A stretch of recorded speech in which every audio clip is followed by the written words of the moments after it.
Why do you think romance in particular people still wrinkle their nose at compared to other genres like sci-fi or fantasy? Well, I have a whole argument about this in the book again, but like in a very simple terms, it's just 200 years of misogyny. Like, just that's a terribly dismissive word to use. It is 200 years of misogyny. It's just that that narrative is particularly associated with female readership and therefore easier to dismiss just because of that, for really no other reason.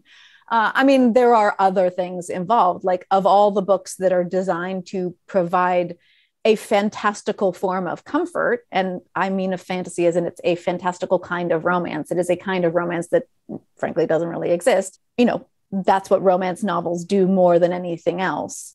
And I don't know, it's like dismissing a rom-com movie or even dismissing like a Marvel movie because their primary goal is just to provide escapism and entertainment.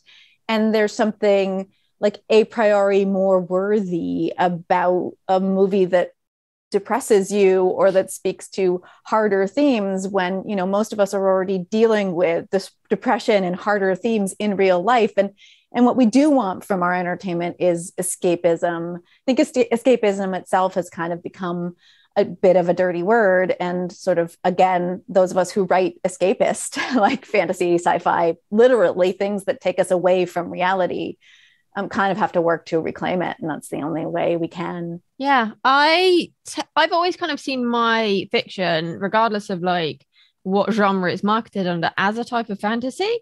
Like these celebrities, you're never going to meet the equivalent in real life, but people like the idea of falling in love with someone rich and famous. Absolutely. Yeah. The billionaire romance or the CEO romance, you know, it's a huge bubble still. It had a very huge bubble, but like number one, this idea, it's absolutely fantastical. The idea that someone is going to like, come into your ordinary everyday life and lift you up and transport you away to another world of, you know, delights.